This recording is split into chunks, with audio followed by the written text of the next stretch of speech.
Hello, welcome to the Spanish Football Podcast YouTube channel. I'm Alex Kirkland. This is Sid Lowe. That's Hello, me. Sid. Hello. We're going to talk about Unai Emery. Oh. Because he's having a little bit of a tricky time at Arsenal of late. We're not going to talk about his Arsenal because there are other people better placed to do that than we are. People actually watch Arsenal now. You wouldn't Exactly. believe it, would you? But I watch them sometimes. Yeah. But what we are going to do is talk about some of the problems that he's facing at Arsenal and see if they're reflected in things we remember about him from his time in Spain. Communication. He's having communication problems. Now, part of that is the language barrier. But it's maybe not only that. What do you think Emery's like as a communicator in Spanish? Yeah, I mean, that obviously the language barrier is a big part of this. And when they played at Mestalla last year against Valencia, and I was there obviously with English journalists, and they were saying that you never get an interesting answer out of him. But then when he's asked in Spanish, you do. And you get a very long answer, and you get a very detailed answer, and you get real enthusiasm from him. And in that sense, he's a really good communicator. But it is true that it reaches the point where I think people find themselves... Would you say disengaging a little bit? Maybe not always embracing what he's saying. It's not easy to connect to necessarily. But I find him really fascinating company, and he's very, very energetic. He's very lively. He's got things to say. There is a depth to what he's trying to say. But I do think there comes a point at which people perhaps don't go with him. Man management at Arsenal. He's just lost a captain, which is careless of him. Part of that was due to a slightly botched decision-making process in appointing Granit Xhaka. Issues with Mesut Ozil as well. He's now back in the team, was out of the team for a long time. Has Emery clashed in the past, either with kind of big characters or big names or big egos? I wouldn't go so far as to say he's clashed with them. And in fact, with some of the difficult players, I mean, Ever Banega is a great example of it. The difficult players, he has reached them, he has got through to them. But it's true that the way that he manages, some of the demands that he puts on the players have occasionally created I wouldn't call it a tension, but a kind of a disengaging, a sense that this is too much. There's that famous line from Joaquin, of course, when he says he gave so many videos that I ended up getting the popcorn out. There was just too much of this. Although that has apparently evolved, and he doesn't do that as much anymore. Right, which makes sense, of course, as an awareness. And actually, Emery is a listener. You know, he will be aware of some of these flaws. There's that famous moment as well when he gives a pen drive to the players with the information about each player, and he suspects that one of his players is not watching this, and so he says to him, have you looked at that video? He says, yes, boss. And he goes, well, that's the video that I didn't give you because the pen drive is empty. And but that's about their attitude in a way, and that's about him trying to demand things of players. And I remember talking to him about this and saying, look, you're footballers, you're outside in the sunshine, it's lovely, it's an hour and a half, train for a bit. How difficult is it to then sit there for an hour?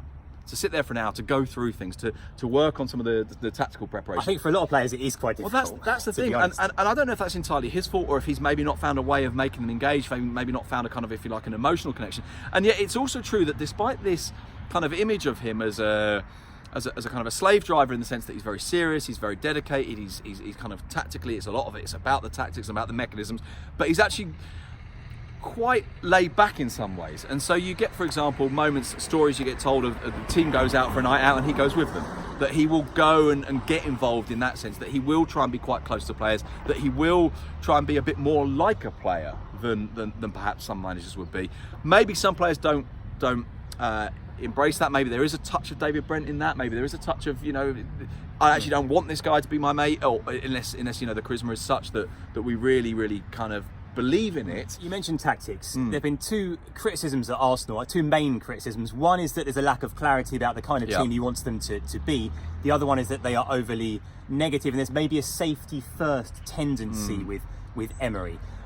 Address those two things, the safety first thing, and also previously I think Emery's teams have had quite clear identities. Yes, they have. Think about his Sevilla, for example. Yeah, very, very clear identities. And obviously at Sevilla it's slightly different, and part of that is about the club. Now, one of the things that Emery talks about is arriving at Sevilla and having this idea, which he takes from Valencia, of saying, right, we'll qualify for the Champions League, and them saying, no, this is about the glory. You go for the Europa League. And so Emery takes that on and takes on this idea of kind of embracing the epic, this idea that we really go for teams, we make it exciting, we make it physically tough, we don't put out a reserve team, we go for the glory, we go for the enjoyment of the game, if you like, the kind of and it makes for a slightly more wild, slightly more open approach, quite sort of direct. I mean, it's not tiki-taka by any means, but nor is it a long ball, but it is quite direct. But I think that's partly about the culture of the Sanchez Pizjuan, the culture of the club, and he says quite openly that when he gets to Sevilla, it's Sevilla who say, yeah, but you've never been in the final, mate.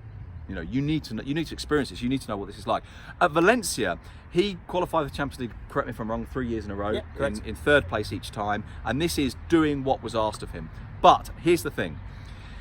The Valencia fans didn't much like him, despite that. And people complained about that, including myself, by the way, and I'm not claiming to be blameless, saying to the Valencia fans, what do you want? This guy is absolutely doing what you demand of him. Absolutely. And of course, by the way, when he goes, they stop qualifying. When he goes, they missed him, or they say they didn't miss him, but they missed him. But their point, I think, Valencia fans was, but you qualify for Champions League 17 or 18 points behind Madrid and Barcelona. It's not really competing. And the other thing they said was they wouldn't go for it against the bigger teams. So Unai Emery brought out a book at the time which was about how they played it. It was called Mentalidad Ganadora, winning mentality.